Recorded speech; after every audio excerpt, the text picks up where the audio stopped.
Sembrono iku perintah agama ngelingono ning donya mung sedela sabar lan tawakal pasrah sing kuwasa yen kepareng besok munggah swarga.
Pamundhut pun ngersakaken keluarga ingkang pareng makarya wonten ing wingking.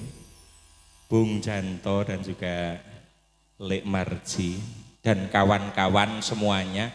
Terima kasih bosku ya, ini sudah juga menyengkuyung pada kesempatan hari ini diucapkan banyak terima kasih Lek Marji, Bung Janto.